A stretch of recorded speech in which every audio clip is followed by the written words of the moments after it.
হরে কৃষ্ণ। নমস্কার এভরিওয়ান, কেমন আছেন সকলে? আশা করছি সকলে খুব ভালো আছেন। আর আমি আছি মোটামুটি, বেশ ভালো না আর কি। এই কয়েকদিন ধরে প্রচণ্ড গরম পড়েছে, কি বলবো, গরমে পুরোই অবস্থা শেষ। আমার প্রায় পুরো শরীর অ্যালার্জিতে ভরে গেছে। আর আজকে হচ্ছে রাধাষ্টমী, নিজেকে এত ক্লান্ত ক্লান্ত মনে হচ্ছিল, কি বলবো। কিন্তু কি আর করা, আস্তে আস্তে ওর জন্য সব কিছু রেডি করতেছি। এই চুলাটা রাত্রে ধুয়ে রাখছিলাম, আর এখন গোপালকে এবং কুর্মদেবকে স্নানাভিষেক করাচ্ছি। অভিষেক সম্পন্ন করে গোপালকে ওনার সিংহাসনে বসিয়ে নিলাম। গোপালের সাজগোজ কমপ্লিট করে একদম ওনাকে রেডি করিয়ে তারপর থালি গ্লাসগুলো একে একে সাজিয়ে নিচ্ছি। আমি সবার আগে এগুলাই করি। আর এদিকে রান্না বসিয়েছিলাম, তাই মাঝখানে গিয়ে দেখে আসলাম। এখন একে একে আসনের সব দেবতাদের ফুল তুলসী নিবেদন করছি। আসলে শরীর ভালো না থাকলে কিছুই ভালো লাগে না। ওই দিনটা যে আমার কি খারাপ গেছিল, কি বলবো। অ্যালার্জি সমস্যা আর অতিরিক্ত গরম, মানে নাজেহাল অবস্থা হয়ে গেছিল। কিন্তু সব কিছুর পরেও পুজো দিতে আলাদা একটা শান্তি অনুভব হয়। যাই হোক, একে একে সব দেবতাদের ফুল তুলসী নিবেদন করছি। আর আমার ঠাকুরঘরের 2টা বাতি জ্বলে দুই দিকে, মানে রুমের দুই দিকে, দুই পাশ দিয়ে, এবং আসনের ভিতরেও বাতি জ্বলে, কিন্তু যথেষ্ট আলো পাই না, কি জন্য জানি না। অনেকে সিংহাসন দেখি পুরো জলমল করে। আপনারা একটু বলবেন প্লিজ, কিভাবে মানে বাতি লাগালে আমার ঠাকুরঘরটা আর একটু জলমলে একদম ফর্সা হয়ে যাবে।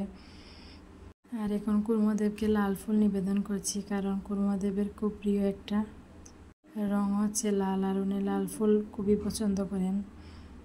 অন্য ফুল দিলেও সমস্যা নেই, কিন্তু আজকে আমি লাল ফুল পেয়ে গেলাম, তাই দিয়ে দিলাম। বিশেষ করে আমার গোপালের মুখটা একটু কালো দেখায়। সামনাসামনি দেখতে আমার গোপালের মুখ যে কি মিষ্টি মুখ, কি বলবো, একদম মন জুড়িয়ে যায়। কিন্তু একটা ভিডিওতে বা একটা ছবিতে সেই পুরো ওনার চেহারার যে একটা মুগ্ধতা, সেটা কিন্তু মানে ফুটে তুলতেই আমি পারি না। গোপালকে যখন আমার গৃহে আনি, তারপর গুরুদেব প্রথম আসছিলেন আর গুরুমা ভোগ লাগিয়েছিলেন। ওই দিন সাজিয়ে গুজিয়ে গোপালকে যে ছবি তুলেছিলাম, সেই ছবিটা যে কি সুন্দর হয়েছিল। এই ছবিটার মতো ছবি আর এখনও পর্যন্ত একটাও হয়নি। আর কি যে বলবো আপনাদের, আমার প্রত্যেকটা কাজের সাথে ওতপ্রোতভাবে জড়িয়ে আছে আমার মেয়ে। এই যে একটু আগে একটা শব্দ পেলেন, আমার মেয়েটা আশ করে দরজা খুলেছে। আমি যদি একটা কাজ করতে থাকি, ও অন্যদিকে একটা কাজ আমার জন্য মানে বাড়ায় ফেলবে। যে আমি এদিকে পুজো দিচ্ছি, আর ওদিকে ওর বাবাকে যে কি পরিমাণে ক্লান্ত বানিয়ে ছাড়তেছে, কি বলবো। ওর বাবা ওর কাছে থাকলে মানে দুষ্টামি একটু বেশি করে, কারণ উনি দেখেন ফুল তুলসীতে আমার মা বাবাকে কি সুন্দর লাগতেছে। আর এদিকে দেখেন বাবা মেয়ের কাণ্ড।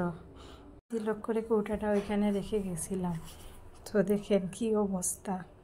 ও নিজে একবার দিতেছে ওর বাবাকে, আর একবার দিয়ে দিতেছে, আর ওই পাশ থেকে ওর বাবাও বলতেছেন আমাকে দিয়ে দাও। আসলে বাচ্চারা দুষ্টামি করলেও এক এক সময় এদের কাণ্ড দেখলে সত্যিই ভালো লাগে, মায়া লাগে। বাচ্চারা যা দেখবে তাই করবে, উনি হচ্ছে ওদের শেখার বয়স। আর এখন আমি চলে এলাম রান্নাঘরে। ডালটা বেজে প্রেশার কুকারে বসিয়ে নিয়েছি। অনেক তাড়াহুড়ো করছি, কারণ 12টার ভিতরে ভোগ লাগাতে হবে। ভিতরে তো অনেক তোড়জোড়, আর এদিকে শরীর তো কিছুতেই সায় দিচ্ছে না। এগুলা কাউকে বললেও বোঝার মতো কেউ নেই, আর তো ছোটো বাচ্চা, সে কি আর কিছু বুঝবে।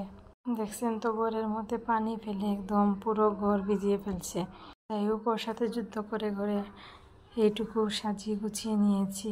বিশেষ কিছুই ভগবানকে নিবেদন করতে পারিনি।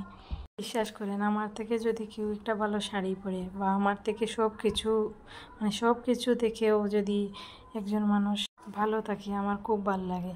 কিন্তু যখন দেখি অন্যের মতো আমি ভগবানের জন্য কিছুই আয়োজন করতে পারিনি, তখন আমার খুব বেশি খারাপ লাগে, কি বলবো। মনে হয় আমি এক অযোগ্য ভক্ত ভগবানের। কিন্তু কি আর করব বলেন। দেখেন আমার মেয়ের অবস্থা, পানি ফেলে পুরো শরীর ভিজিয়ে এইগুলা খেলনা কিভাবে দেখুন ছড়িয়ে ছিটিয়ে আছে। এখন ঘুমিয়ে গেছে, ও কিছু জানে না, বুঝে না। যাই হোক, পুরো ভিডিও দেখার জন্য আপনাদেরকে অসংখ্য ধন্যবাদ। সবাই ভালো থাকবেন, সুস্থ থাকবেন। হরে কৃষ্ণ, নমস্কার।